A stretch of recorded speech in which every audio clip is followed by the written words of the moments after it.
So oftentimes people enter relationships for coping reasons. So that person who is talking about a past relationship will enter a relationship with you to cope, right? So it is much easier to enter a relationship than to deal with emotions, issues, and or recent failures. No one likes to lose.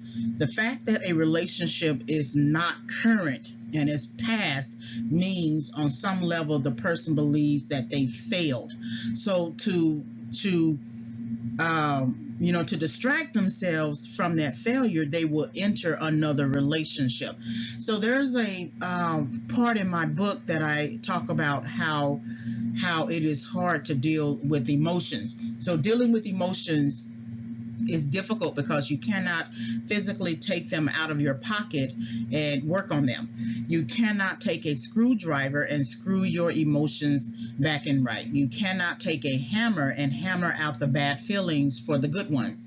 You cannot take a glue gun and glue your emotions back together. You know how sometimes you have this itch on your back? There are some itches you can get to and scratch, and then there are some itches that you wish you can take your back off and just go to town scratching it, right? Well, there are certain emotions that you can sort of, get to and resolve, make peace with, and let go. And then there are certain emotions that it's just hard to get to it. It's hard to understand it. It's hard to pull at it. It's hard to try to resolve it. And what that essentially means is that those emotions require a process. You're not going to be able to solve them as quickly as you could other types of emotions that really you don't really truly feel too much about.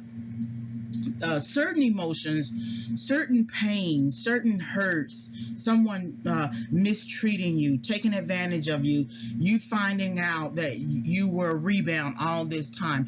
Those types of emotions will likely require you to enter a grieving process, and grieving processes take a lot longer than anything else that might require you to move from sad to happy, right? So it is much easier to, or you wish it was much easier to screw your emotions back and right, or hammer out those, bad feelings, or glue your emotions back together. So instead of dealing with pain and stress, people often run into a relationship hoping for some resolution to their external problems. And it is an external problem that you have to solve internally, however.